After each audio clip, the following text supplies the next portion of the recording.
Welcome to Fix the World with me, Katie Tracy, and my lovely colleague, Sam Avery. Hi, Kate.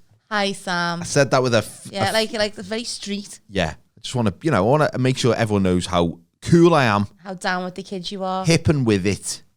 Definitely. So now everyone knows. Yeah, everyone knows. That's important, isn't it? I don't know what age you were when you first started to feel like you weren't young anymore. I'm still waiting for that to happen. Oh, good. That's good to hear. Yeah. My body tells me otherwise. I make a noise when I put my knickers on, but other than that, I'm an immature dickhead. Yeah. I mean, I wouldn't argue with that, but I also think that's a good way to describe anyone. I think probably when I become a grandmother, that might make me catch on to myself. When's that happening? Imminently. Next few weeks. You're going to be the coolest grandma on the block. You know, when you're out with the baby, people are going to think you're the mum, aren't they? They're going to think you're an old mum rather than a young grandma. Yeah, the pram has to be like dirty old cow. Yeah, but they say that to you now anyway. No, so that's true. Doesn't really matter. That's fair. That's fair. Are you all right? I am well. How about you? I'm good. I'm very good. Yeah. I'm just trying to get... I'm tired. I've been socialising quite a lot lately. Yeah, but you get out quite a lot, don't you? I do. I look at you as someone I aspire to be. Yeah, I'm in my second childhood though, aren't I? Yeah. You're not there yet. No. I'm still trying to yearn for me first. Your second childhood is great. I wonder if that'll be affected then, being a grandparent. I don't think it will, because you'll have I'll have the best of both worlds, won't I? Yeah. Get out there. You seem to be out a lot. This is not an intervention. I'm not saying you should go out there. I feel I don't get out much. I feel targeted. Has Mick put you up to this?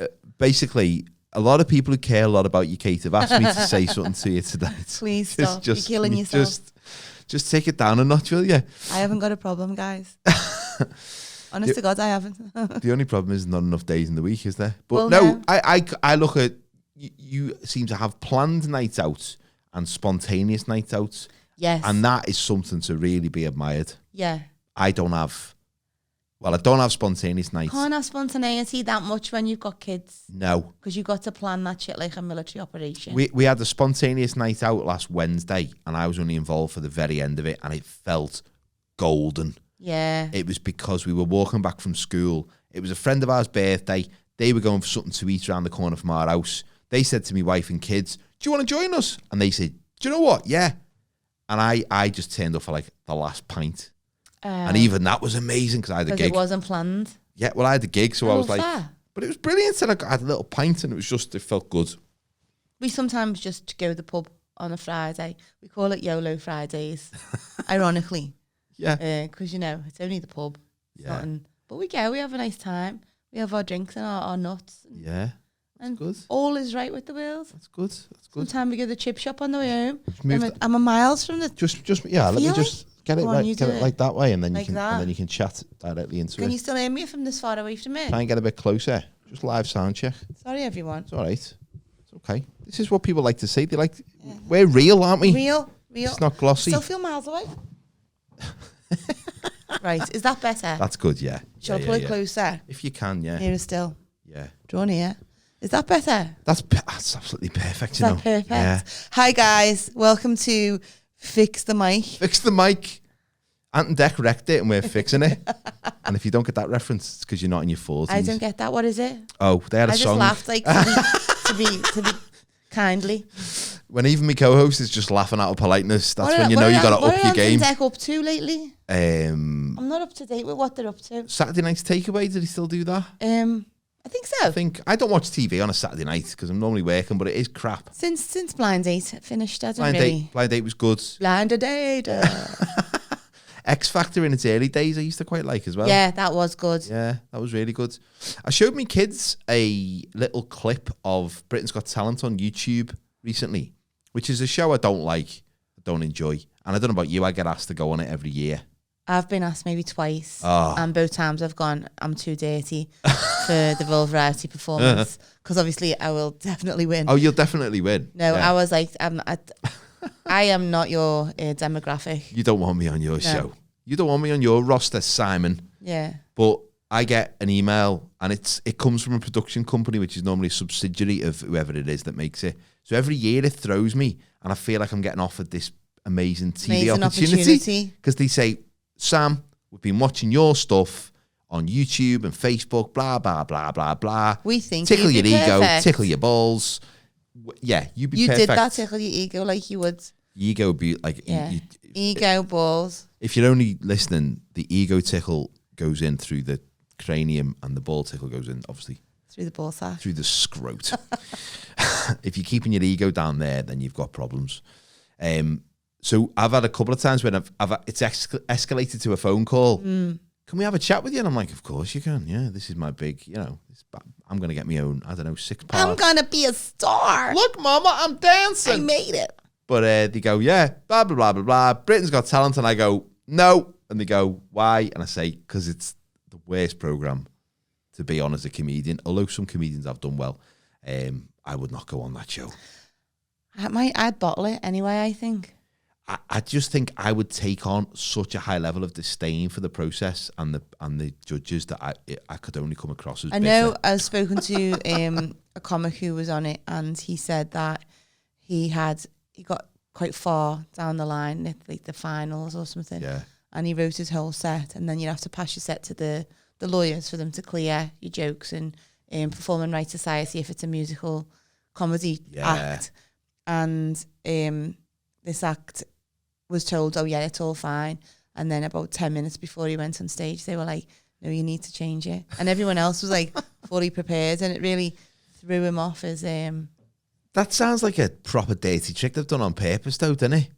I think that's what they do. You can't have everyone doing well. They don't want everyone to be good. No, you've got to have some people who are absolutely dreadful. And I know the person you're talking about, and he's a brilliant comic. He's brilliant. And they obviously just wanted to pull the rug from under him. So I don't want someone doing that to me. To go on just so I could ask Simon Cowell why he wears snow-washed jeans on the beach in Barbados with no top and a pair of brogues. What is that about, Simon Cowell? Oh, God.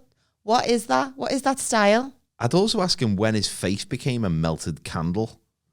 Yeah. Because, and I would never... He looks like he's made of Play-Doh. Well, he doesn't look right, does he? Shiny. Yeah. Laminated. Yeah, he looks like you could polish him. Not naturally good looking like us do. I mean, as you can see, we are literally centre in the prime of our lives. Yeah, I mean, we should probably, glass houses and all that. But I do think it's fair game to slag someone off who's had loads of surgery to the face. Well, they're putting themselves out there with that. Yeah. That level. But I don't know. Would you ever consider any plastic surgery? Yeah. What would you get done? But I wouldn't. So I don't want fillers if I can get away with it. But I think at some stage I probably will get some. What are fillers? For your there's like skin? where they inject. So you can get like, see, these here are called Marionette Lines, I believe. You can get them filled, but I didn't think that looks real. Because you're supposed to have lines there where your cheeks go up when you smile. Of course. And like, I don't know, you can get like laser surgery to get rid of your wrinkles around your eyes. Right. I think I'd get that because it's like non-invasive. It's just like a laser thing and it does work. And I want a little bit of a non-surgical brow lift. Just that much. And just look a little bit more alert. And also I want my jawline threaded, where they basically just put a thread around it and then pull it. Oh, pull it back.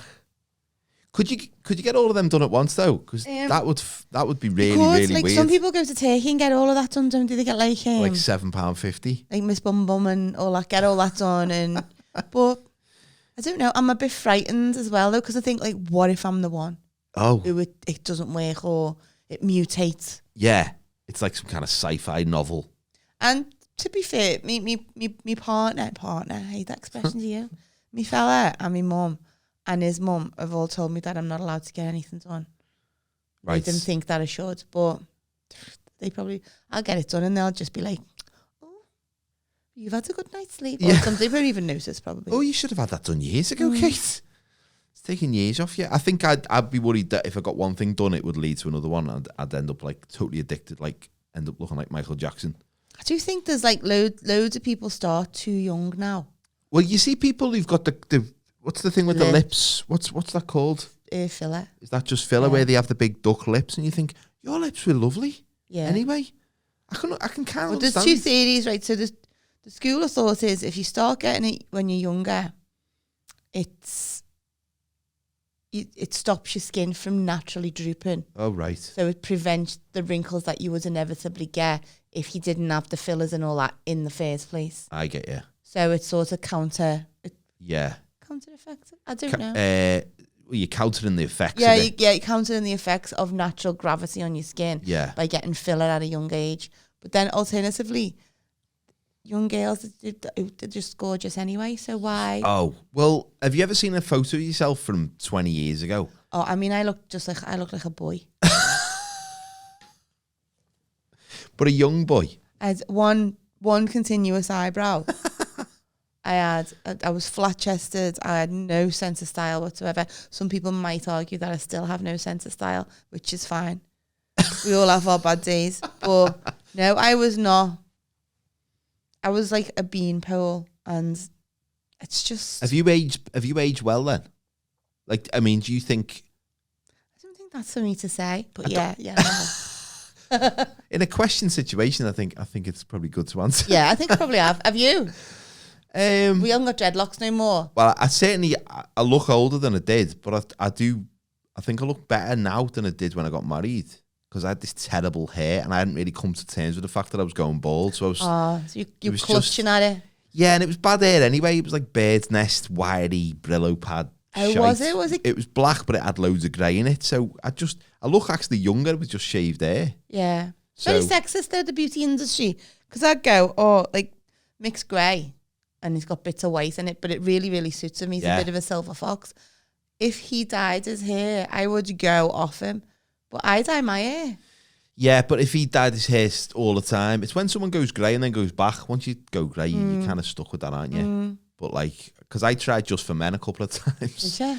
Because I was only in my late 20s and I started to get these grey bits. This was before the baldness turned up. And also before it was really fashionable to have grey hair. Well, yeah. A little bit of grey, a little bit of salt and pepper is kind of cool now, isn't it? But yeah. I got this Just for Men. And apparently it only targets the grey hairs, which I've never understood. Because like, does it walk around your hair just going? Well, no. The science behind it is that grey hair is more porous. Oh, right. Oh, so it absorbs the colour. I really wasn't more than coloured hair does. I wasn't expecting a proper answer there, but I'm really glad that you fixed Not just here for lols. We're laughing and learning, guys. Laughing and learning. But I got my flatmate Michelle. Shout out to Michelle if she's listening. I think she said she listened to a few of the episodes. I'm having a bad day today with the mic. It's just a very violent affair, isn't it?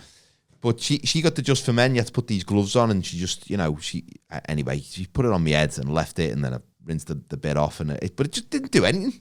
I just had like a bit of a black line on my forehead, so I don't think I'd done it properly. So there's a shampoo men get called men with grey hair called Control GX, which sounds like an engine oil, and but it makes your hair blue. Oh, you don't want that, like Superman in the comics. With that blue streak. Yeah, just and a little curl there. But I tried shampoo to stop the baldness as well when I first got my hair cut, and it's meant to like open the pores up and all of this, and this didn't work. Like so, but yeah, I don't know if I've aged well, but I don't know what I'd get done. I'd probably get something done on my eyes, like me crow's feet. Yeah. I think that's probably the thing I'm least happy with. No, I just think maybe I've aged well, or maybe I try harder to mask my age, where before I never felt it was necessary. Yeah, well, is it masking or is it working with? Working with. Don't know. It's synergy. I'm frantically backpedaling is basically what I'm saying. Frantically. That'd be a good name for a TED Talk. Yeah. Frantically backpedaling. How to frantically backpedal your life. With me, Katie Tracy.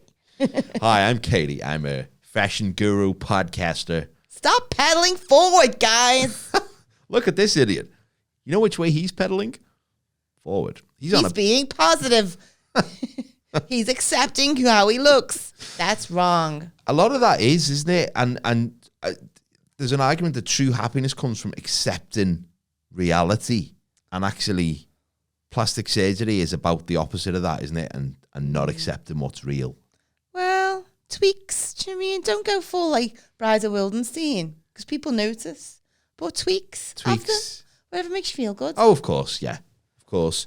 And it would be quite funny if you could get plastic surgery that was only temporary. And someone said... So like the non-surgical stuff, you can get I actually booked in to get a non-surgical nose job. Right. Non-surgical rhinoplasty, because like women scrutinise themselves all the time. I'm sure men do. Yeah. But I got this little bee in my bonnet that my nose wasn't straight.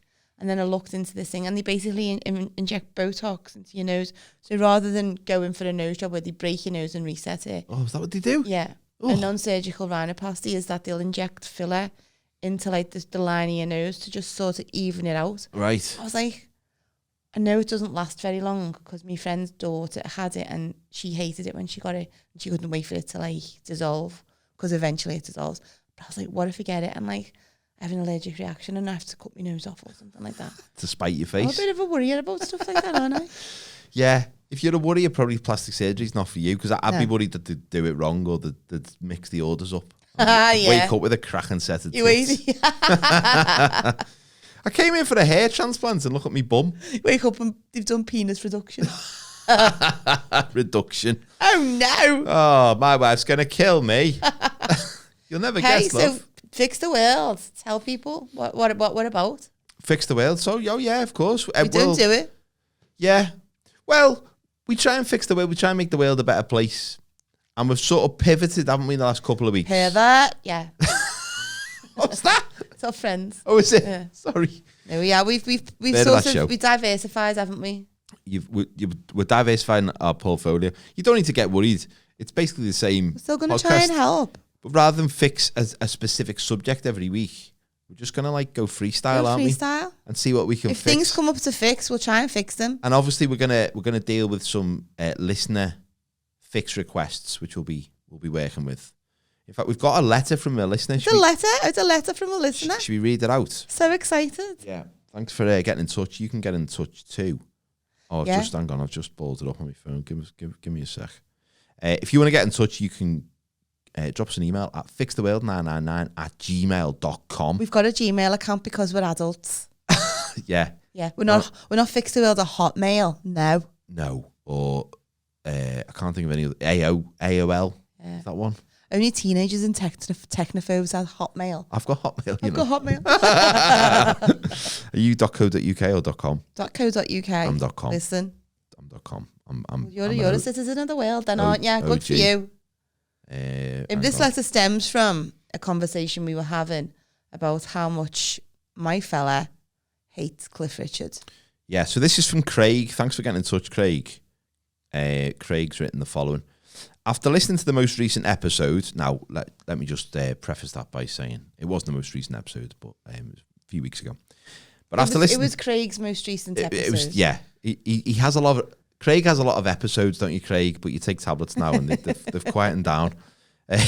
After listening to the most recent episode and hearing about Katie's partner's hatred of Cliff Richard, I felt I should write in and tell you about my aunt and how our family dealt with her hatred of him, not once, but twice. The first occasion was when she went on holiday and my grandma was left with keys to feed the cats. In preparation of this, my grandma had spent many months cutting out every picture of Cliff Richard she came across in papers or magazines. Whilst my aunt was away, my gran then put said pictures in various places in her house, even going as far to replace family members in photos with Cliff Richard. My aunt was finding little Cliff Richard faces for months. Tremendous. What a sentence. Tremendous pettiness. Jesus. The commitment is... Take your hat off. The second occasion was back in the... Hang on. Let's just unpick that first one. Yeah. That's amazing, isn't it? Do you want to just recap on the hatred for Cliff Richard? So he despises... I should have brought the plate in, shouldn't I? Oh, yeah. He despises him so much that he literally... The carry-on is just unbelievable if his face is anywhere. And he has a wine brand. He has a vineyard in Portugal, and his wine is sold in Portugal, and his face is on all like the labels and the advertisements. Can't even speak. And so if you go into like the little off license, there's always like a cardboard cut out of Cliff, which just it winds him up so much, and it makes me laugh so much. So he hates him that much. Just before his birthday last year, one of my friends messaged me and had said, listen, in the charity shop by ours, there's a selection of Cliff Richard's side plates. And I was like, right, I'm on it. So I went, and they had 6 on a display in the window, and I was like, should I buy all 6? And I was like, well, they won't get used. but I'll just buy one. So I didn't tell him. And then on the morning of his birthday, we'd been out the night before and he got up and I was like, do you want a crumpet for your breakfast? He was like, no, we're going off for our dinner. I was like, no, I'll go and have a crumpet. He was going to do, I was like, have a crumpet. I was really like, and he went, oh my God, all right, I'll have a crumpet. And then I delivered the crumpet on the Cliff Richard plate. Oh my word. Was the crumpet just covering his face? That's in my head. And but the picture is Cliff Richard, like, stood in a pool with no top on, like, and his hair's dyed to fuck. Like, it's like purple or maroon or something. And it's just the cheesiest picture. I'm gutted I never brought the picture in. Well, we can do that. We can do that in a future episode. But to find all that stuff with Cliff Richard's face in is pardon me, his nan must have really... Well, it says here, in preparation of this, my grandma had spent many months cutting out every picture of Cliff Richard in papers and magazines. That's proper commitment from a gran, isn't it? Yeah. Like, just thinking, I'm going to spend months on this. Yeah, well, it's like when you're a kid and, I don't know, say like you collect pencil sharpeners. So if your nan went out and saw a pencil sharpener, she'd go, oh, I'll get that and I'll save that for our Kate. You don't see a picture of Cliff Richard and go, oh, I'll cut that. Choose a favourite in the hairdressers. Has anyone got a lend them scissors? Oh, such a body hates Cliff Richard. Yeah, I'm going to put this with the others. I'm saving up. I've got 57 pictures of his head now, and I'm just going to ruin it. That just gives you a little picture of his nan and what an amazing woman she must be. Oh, and commitment to the cause. The second, so this is back to Craig's email. The second occasion was back in the day when you could text polyphonic ring. Oh, hang on. Yeah, remember these. The second occasion was back in the day when you could text polyphonic ringtones to your phones for a couple of quid. We sent a Cliff Richard song to my aunt's phone and got my cousin to install it as a ringtone. We then proceeded to bombard her with phone calls, knowing she had no idea how to change it or put her phone on silent. Loving the podcast, Craig. Thanks, Craig. That's amazing. The second one is borderline. You know, the police could get involved for that. Menacing. It is a bit sinister, menacing, isn't it? People with Cliff Richard music. And clearly your aunt was of an age where she didn't know how to turn the phone off or put it on silent or change the ringtone, and you're just like that. Imagine that phone. It's like, oh no, not again. Love it. Wonder what song it was, because I only know Summer Holiday and Devil Woman, and then obviously all the Christmas shite. You know all the others. Living Doll. And what's that one? Inside, outside, I feel so wired for sound. Oh, yeah, I've heard of it, but I don't know and the it. video, he's on roller boots. Oh, wow. It's amazing. It's an early body form advert. So, yeah, that's amazing. I've never done anything that level of pettiness. Haven't really. you? I think I'd like to. There's the biting the butties. That's a bit we used to turn all the pictures upside down in my brother's bedroom, like when he was out. And he'd come in drunk and then wake up and think he was upside down. Well, I don't know if he did, but that's what we thought.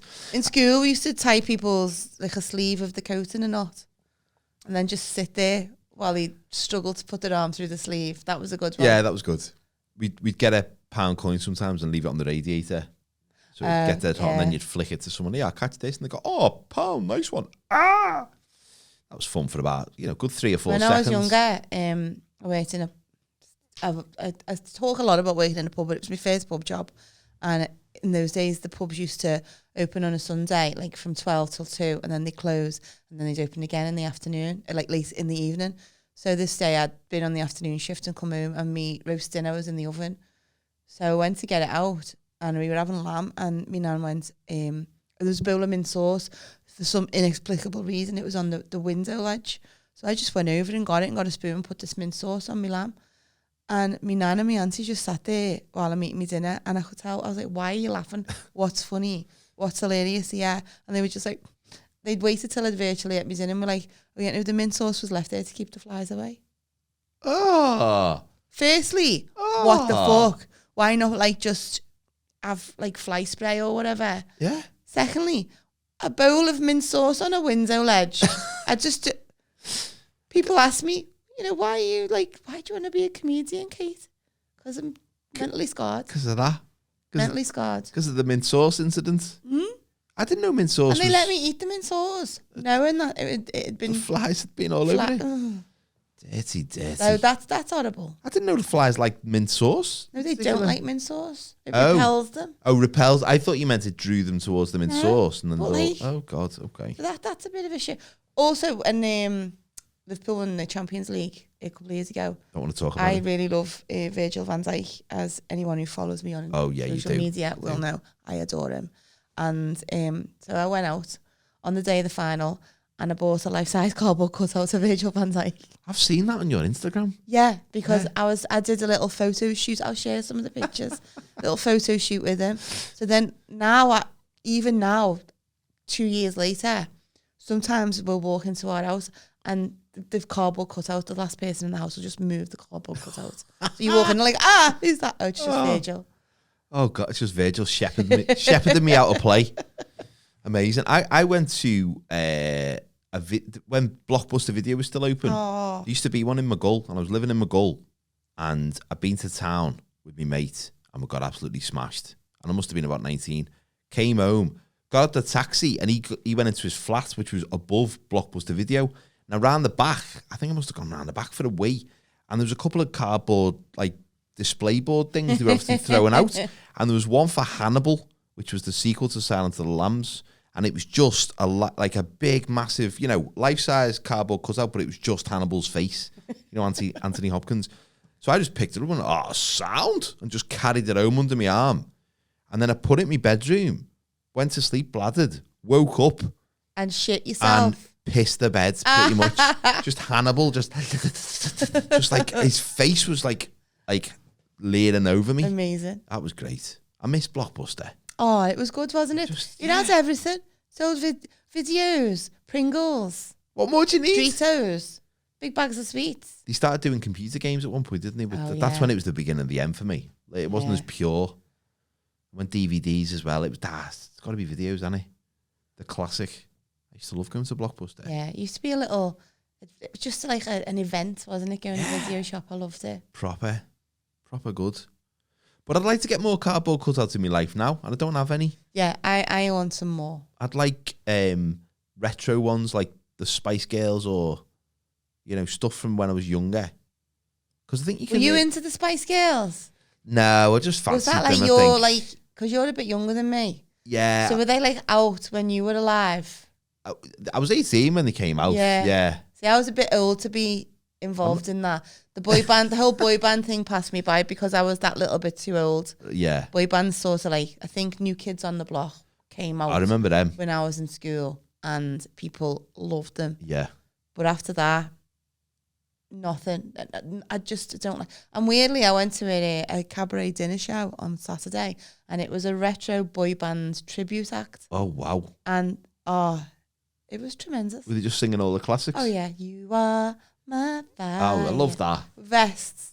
They were doing the moves in tandem. Did they sit on the stool? They were doing sexy looks at the people who probably don't get sexy looks very often. Oh. It was never he never did the sexy looks at the fitties. No. It was to me. So the old lady in the corner. Just like that.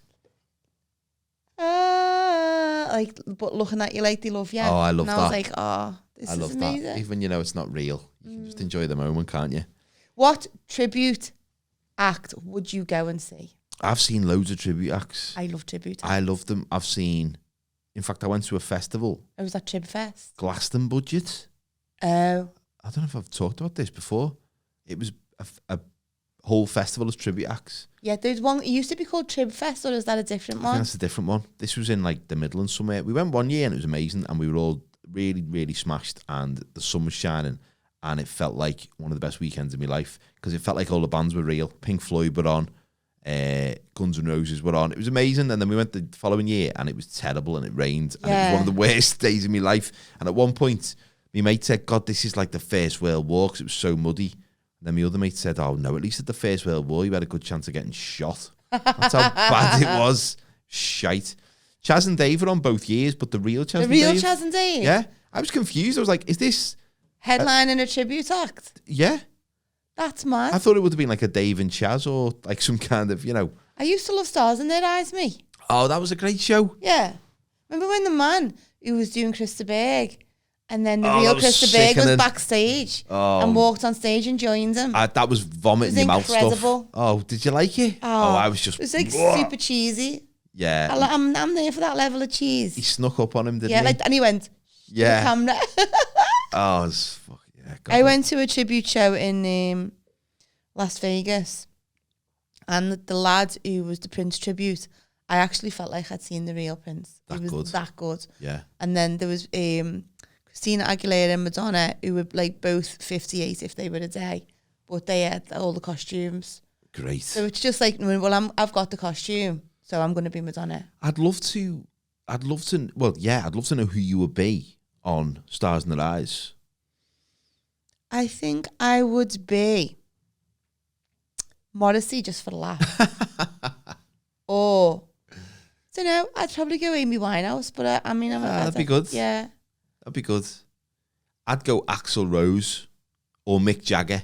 Yeah, I just think go like out of your comfort zone. Be someone like that's not easy, or just be a rapper or something like that. Yeah, well, yeah, but you'd have to. Yeah, you couldn't do the full costume. No, for a lot of rappers, you probably could have done back in the day, or they would have done. Not that you should have done. Yeah, you'd have to get down to Elizabeth Duke and buy a load of cheapo gold. Yeah, get down to Argos. Yeah. I knew the girl who won Stars in Their Eyes once. She won the whole season. She won it as Olivia Newton-John. No, son of a preacher man, Dusty Springfield. Dusty, yeah. She was fab. I don't know what she did afterwards. I think that'd be a good one. She tried to do like a solo album as herself, but she just sounded like Dusty Springfield. So I don't know if it really went anywhere. But she had a great voice, like. But the best thing on that show was when they'd say, "Tonight, Matthew, I'm gonna be," and then there'd be that little moment you're like, "Oh," and then they'd say something like, some little white fella go, "I'm gonna be Chuck Berry." Yeah. You'd be like, "Oh God, what's gonna happen here?" The most non-sexually threatening man in the world, and he'll go, "Tonight, Matthew, I'm going to be Tom Jones." Just like, you haven't got that in you, lad. You have not got it in you. But they did a good job in hair and makeup, didn't they? They come out looking, dreamy. Well, we did it in the pub for a charity night. We did Stars in Their Eyes. Oh, brilliant. Leo's got, what did we call it? The Leo's Got Talent or something? I can't remember. So I was Tina Turner. Mick was Tom Jones. Oh my God. He had my pleather jeggings on.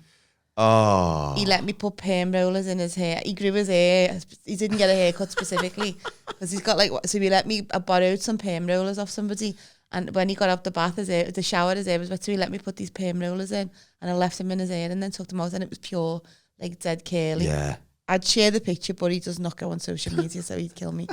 And he had stick on sides, that was good. What else did we go as? I think I've been Scylla. I did Scylla. It's a good one. He was Elton John, but on the pictures he looks more like Barry Gibb. I don't know why.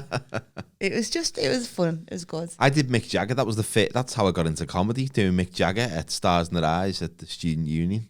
Oh yeah. Got smashed and borrowed a pair of leather pants from Michelle, my flatmate who I mentioned earlier, and shoved a big fat cucumber down the front of him. Had like a leopard skin waistcoat and a wig, and more importantly, drank about 15 pints of Stella. Yeah. And just went out and just was unbelievably pissed and didn't have any no inhibitions. Shame. No, I was just dancing around the stage. I remember trying to make a joke and people laughed, but it wasn't funny. And the joke was, I was going to bring my wife here tonight, but she hasn't been born yet. That was my joke, and everyone laughed. And I thought, oh yeah, I think comedy's for me. I'm gonna be a comedian. Gonna be a big star, mama. So that was fun. But I do like that show, and I do feel for some of these tribute acts and lookalikes when, like for instance, Adele tribute acts recently. Oh, like when she lose all that weight, she loses like 15 stone or whatever. Like, oh come on. I've not go on a diet now. I've not got the commitment for that, but also I've got a mortgage that I've got to pay. Well, like, the Take That tribute act bands that used to always be on in Cafe Benidorm, and then one by one everybody left Take That till it was just Gary Barlow, and you think, well, what happened to the fake Howard Orange, Jason Orange? Yeah, where's he? Where's he? What did he do with himself? Because he didn't go solo. No. I also kind of wonder what happens to those famous people who are like too famous to like work in Tesco. Or like Wagner. Well, Wagner, yeah, but even someone like Jason Donovan, like, what's he doing now? He was advertising Cadbury's chocolate. Was he? Oh, yeah. So he's doing all right then. All right, bad example. But I'm thinking like, people who like everybody knows who it is. But they've got, what do? They don't really do anything. They're not like, can't be making that much money. Well, like Ray Quinn, who was on X Factor, he's now a carpet fitter. Is he really though? Because I saw that on the Echo. Is that true? I think it's just a job. He's got a specific set of skills. I have a I specific suppose it's one of set them of jobs skills. where if someone comes along and goes, do you want to go on tour in Greece, the musical? You can go, yeah, and I'll just go back to carpet fitting when it's over. Yeah. You got to have a little like skill in your locker. Yeah, why not? I respect that. We need new carpets, and my wife's got a crush on Ray Quinn, so Well, I fear I those mean- two things might converge. Does she also love swing songs? Possibly if he's singing them. Yeah, Frank Sinatra songs, carpet, Can and I a crush. can I pick an achievable crush and get some housework done from them as well? That's an idea for a new business. Achievable crush in your house. Yeah. It's fancy your domestic So I need the grouting in the bathroom done. by Can someone Yvette who Fielding looks come like- and do it? Yvette Fielding. No, do you know what? Who I used to really have a crush on? I've forgotten her name now. She's off Emmerdale, and she's really not someone that you would pick. Do you watch Emmerdale? Charity. Chaz. No, she's not Annie glamorous. Sugden. Was she married to the vicar? Well, Oh, she's got a funny Rona. name. No, what's her name? Can't Oh think my of her God, name. what's her name? She's not. Name's after the flower or something Oh, like that. she's Like really Jezebel or something like that. Jezebel. No, I know who you mean. And she dresses like She dresses like an old a woman. supply teacher. Yeah, I don't really have it anymore, but I had this thing for her. Yeah, when I got married, the Rachel's maid of honor said, "Oh, who's your, celebrity crush?" And I said, "Well, I've got two." Laurel.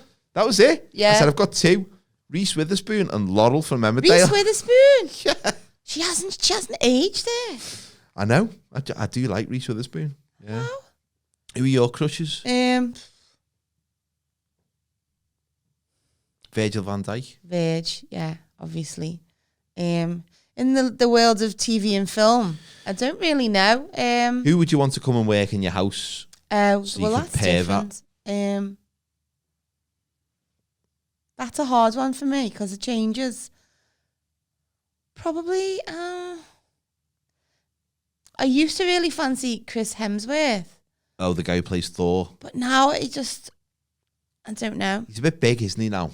He's got a dead scouse face as well, so no. I think his younger brother, Liam Hemsworth, Right. he's gorgeous. Okay. Maybe they could be like a removal team. Yeah, The like Chuckle the Brothers. new but Chuckle Brothers. The Muscle Brothers. Come and pick all your gear up and put it in a van. Now, I find it very hard because you see people on telly and go, oh, they're attractive, but you want to see what they're like, on a Sunday morning Yeah. And not playing a character. when they're scratching the balls and talking about whether to have a poached egg or a boiled egg for the breakfast. Is anyone sexy when they're doing that, though? No. No, but that's No. the reality of what you got to live with, isn't it? Yeah, or just, you can see them eating loads of food and you're going, oh, that's going to stink later. You're going to stink. Or I tell you who I fancy. Jamie Dornan. I don't know who he is. He was the 50 Shades of Grey man, but I didn't watch him in them films. He's been in other stuff. Who was he in 50 Shades? Was he He the was guy? the guy. Obviously, he was Yeah. the guy. I've never read those books. I know there's a guy and a woman. But that could have been a career-ending choice of Yeah. job, and it wasn't. He's worked done loads alright. of other stuff. He's in that film Belfast. I really want to and watch Kenneth that. Branagh. I don't know why I Really? fancy him. Yeah. He's got a bit of gravitas about him, hasn't he? Yeah, and Kenneth? he sports a nice beard. Yeah. Is he Irish? He's from Belfast. He's from Belfast. Yeah. I just remember Dennis Pennis interviewing him and saying something about you should never have a sandwich at your house because you always take the best rolls for yourself or something. He's brilliant. Dennis Pennis, Yeah, wasn't he's he? great. I don't think Dennis Pennis really got The kudos. record now. He was just before Ali G Yeah. came in and Remember made when he it. said, yeah, because Ali G's is basically the same thing. But Ali G did it in a better and longer form. Yeah, And I think was more friendly for TV. But I thought Dennis Pennis was funnier. that was funny. When he said to Demi Moore, I mean, if the part demanded it and the money was right, would you consider leaving your clothes on? For real. If anyone's watching or listening who doesn't know what Dennis Pennis is, just get on YouTube and find him because Yeah. he was a pioneer for He was like a fake celebrity interviewer at Yeah. like red carpet events. yeah. But he just asked the most offensive questions, wouldn't Oh, he was brilliant. Jerry Hall, he goes up to him and he goes, do you mind if I come around to your house when and just while you're sleeping, just take the mick out of you? Yeah, very funny. He used to like snort a couple of lines of speed, have a load of espresso coffee, and then just go and interview all these people. Did he? Yeah. He's really brilliant in Afterlife. Is he in Afterlife as He's well? the, Is he? have you watched it? the Ricky Gervais I've seen one. the first season, but I'm So not. I don't know if he's in the second season and third season. He plays a therapist for one of the characters. Yeah. But he's the really most uncouth, unprofessional, horrible character you've ever seen in your life. But it's hilarious. He's great. He's one of those people, actually, I've Googled, because I've thought, in fact, he was just saying about just Jason Donovan a minute ago. I'm like, do you know someone when you don't really like love them or anything, but you think, I really like them and I hope they're doing well because they were doing well, but you don't see them anymore. Yeah, I do that. I hope they're doing well. And sometimes I Google them and it says, they've been in like every West End show for the last 20 years. And he's the same. He's been like in the Royal Shakespeare Theatre and he's on telly all. Like, he's got a proper diverse career. Yeah. I do that. I sit there and go, wonder what George Clooney's up to. I best go online and check. Like, why do I give a fuck? Yeah. And then I'm there on IMDb then and I fall into a hole and go, I knew I recognised them from that, blah, blah, blah. But now anytime you watch something, you go, where do I know them from? Next minute you're there. Yeah. Online. Rachel gets annoyed with me because I go, I know him from somewhere. She goes, yeah, he's an actor. Yeah. He's been in other things. No, he played House Buyer 2 that time on that random programme we watched. Yeah, it's just being an actor though, like a job an actor. I can't imagine how hard it must be because you can't really choose what you say yes to, can you? I have acted in a television programme. When I say I acted badly and it was a very small part, but I have been on telly on a show called Moving On. Moving On. And it was an episode with Matthew Kelly and Barbara Flynn. They played this couple who were trying to sell their house. And they couldn't sell it because the woman over the road's husband had got knocked over and killed. So right outside their house. So there was all these like floral tributes and she was always there like leaving teddies and all that. And people were coming to look at the house and they couldn't sell it. And they were just like, what the fuck are we going to do about this woman? It was like outside our house. Anyway, I played one of the house buyers. Oh, did you? That's a good role, that. And I went in and I had to go in. Is it south facing? And are you leaving the fire? And Mick said, when he watched it, he said it was dead funny because she went, are you leaving the carpets? And he said, and you looked at the ceiling. But anyway, I found that all the training you do to be an actor, television acting is really, your training goes, it's just about remembering where you sat, what you did, blah, blah, blah. Getting into character and the methods and all that. I think that's really for like theatre. Because surely TV's all about, you've got to stand in the right position, make sure your head's in the light. And you sit around all day waiting for your call. And then if it's like a low budget sort of thing, then like for instance, Coronation Street, they have cameras set up at every angle in one room. So you don't have to do one scene, one shot, it's done. But on Moving On, so they'd have one camera crew and then they'd film each scene like 3 or 4 times from different angles. So you had to remember the position of your head. Shots, it was so technical. And I was just like, God, I remember I used to want to be an actor. I wouldn't thank you for this. I think one of my fears, it's a weird fear to have because I'm not pursuing it and it's never going to happen, is to be like a bit part actor and somehow get a job with like a big star and just continually balls it up until they get really angry with me. That's an anxiety dream sort of thing, isn't it? Yeah. Barbara Flynn didn't like me. I don't know if you've heard of it. She's been on like a couple of films and whatever. And she was in, remember Cracker? Yeah. So she played his wife in Cracker. Oh, right. She's a really, really she's a classically trained, amazing, experienced actress, right? And we all turned up for the table read. And we were like, me were like, oh my God, these bosses, the biscuits are bossy. And she's there with like a little plastic container inside was just some grapes and some like one of the Kardashians just like eating some lettuce leaves while everyone else was just like carbon to death. Anyway, when she introduced herself, she went like that and put her hands up and went, Barbara Flynn, and I was like that. I was like, oh my God, she's turning off Cracker. Anyway, we had to film a couple of scenes together, and you know when you just you can feel it when someone doesn't like you. And I was like, oh, she doesn't like me. But if someone doesn't like me, I feel like I've got to win them over, which is just, I don't anymore. But then I was like, I feel like I need to win it over. Anyway, this everything they said, I could see she was just like withered in looks and she just couldn't be asked with me. Fair dues. And then at one point we were at the top of the stairs and we were waiting to go. The scene was we both come down the stairs and went out to the front door. And as we were waiting for them to call us to film it, and she turned around and went, And she was dead nice with me that day. And she went, a lot of people don't like me. And I went, I can understand that, Bob. And she just like looked at me and I thought that could go two ways. And she just burst out laughing. And I was like, good. Oh, that went better than I thought it could have went. But yeah. Yeah, I can see why you really, really horrible cow. I think voiceover stuff would be good though, because you can just do all accents and you don't have to like look nice.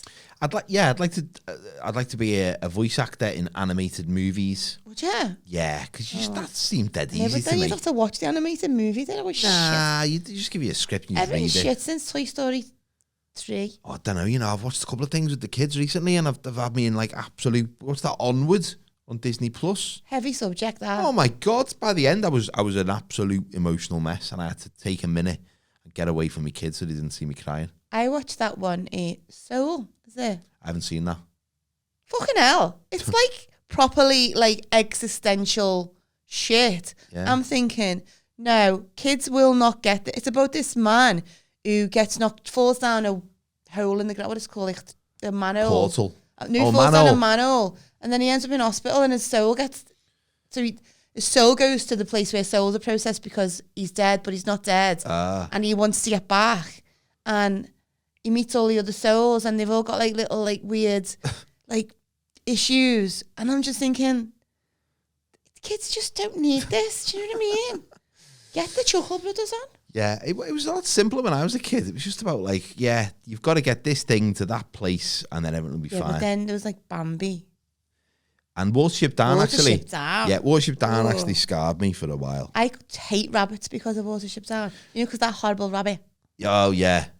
That was a really good impression. I know. Could you believe how amazing that was? Yeah, I felt like I could see blood. Felt like you were watching it again, didn't you? I felt like I could hear Art Garfunkel in my head singing that song, Bright Eyes. Then like they make a cartoon out of Animal Farm. Not the porno, guys. Oh, God. And it was horrible. Well, the book's horrible. What do you want them to do? Make it a bit fluffy. They try to desensitize fear of nuclear war by doing a cartoon. Let's make this into a cartoon. It won't hit as hard. When the Wind Blows, that's the thing. Don't watch that. Especially at the moment. Don't watch it. Yeah. An old couple under the threat of a nuclear attack. God. I watched that when I was about 13. My mum said, this is really educational, son, watch that. And I couldn't like go anywhere on my own for about 3 weeks. I was so scared of just the end of the world. So yeah, don't watch that, especially at the moment. Watch something light-hearted, nice. Fun. Find some Dennis Pennis on YouTube. Yeah, don't watch Bambi. Don't watch Watership Down. Or watch the Animal Farm, the porn version. That'll cheer you up. Because you'll think, well, I might not be great in bed, but that pig is terrible. Do they actually, people have sex with animals on that? No idea, I've not watched it. I don't watch work I've been involved in. I won't judge. I don't watch stuff I've been Most lads it was in my year in school, that was like something that they would talk about it. No. There was a video that a lad in my school got, which was German people pooing on each other. And was that on a glass coffee table or without the glass in between? No, they're just on each other. And at one point they were putting it on sandwiches and eating it. And of course, it's disgusting, but we all wanted to watch it because we were 14. And then my mate got this reputation. You'd have to be a really efficient shitter to do that though. Because like, I go for a poo. I'm going to share this. I take ages. I'm a long pooer as well. I take a long time. Yeah. Because I have to build myself up to it. It's a traumatic event. It's not a nice thing to go to the toilet. So in those situations, you need to like, when you're auditioning for that role, you're like, how fast do you shit? Well, yeah. Let's time you now. What are the things have you been in? I was in a soap opera once and I was not meant to shit, but I did shit very quickly. I was in a diarrhea medicine commercial, actually. Some of my best hired. I take a long time in the bathroom because I treat it like a sanctuary. I treat it like bathroom. in the bog. Daddy's throne, that's what we call it. I'm like, Darth Vader when he takes his helmet off and meditates. That's me in the bathroom. I'm just like, door locked, having a bit of time. Yeah, it's just a little bit of space away from people, isn't it? Bit of time to reflect. But speaking of, anyway, the porno Animal Farm, I'm from the generation where lads would find a porno mag on the floor or in a bush, and then that would be passed around like mats. I remember that. Yeah. So they all used to talk about having watched Animal Farm. Whether that was true or whether they were just pretended that they watched it. It was the most famous filth out there, wasn't it? It was the one that it was the you know, the Hollywood blockbuster. Is it abusive to animals? I'd imagine it probably was, but I don't know, right? So like, you can't force a horse to shag a woman. Sounds like the start of a blues song. You can't force a horse. So if the horse wants to do it, are you treating it badly? No, but this is research only, by the way. You could. I'm in the process of buying a stables. You're right, because a lot of animals will just stick it in anything, won't they? So I'm sure they're not that bothered. I think it's more when the human's doing it to the animal, that's probably abuse of some kind. But I don't know, because I don't think animals are as fussy, are they? Yeah. I've seen dogs have sex with cushions, so I don't think they're really that choosy when it comes to partners. Wow, Sam. I mean, yeah, that's the search history I did delete quite quickly. Looking for Animal Farm, love, because Kate was talking about his research. Don't leave me. So if you want to get in touch with the show, if you've been affected by any of these issues, just like Craig did with his lovely email about Cliff Richard and his hatred, yes, his family's hatred and their petty grievances against each other. Fixthewheel999.com, is it? No. Fixthewheel999@gmail.com, because we're G's. Yeah. Motherfucking G's. Yeah, at motherfuckinggmail.com. Gmail.com, though. Or you actual professional email address. That we signed up for free. Yeah. Or you can find us on Yahoo, okay? We're not a pair of Yahoos. Or you can find us on social media, all of them. Finds everyone on social media now, can't you? You can find people who don't. Relentless. Yeah, just we'll be there in your face. You'll be like, God, them again. Find us on. Just like it, and we'll go away. Yeah, like it, and then put your phone away and go and read a book. Yeah. But go and watch a dog shag a cushion.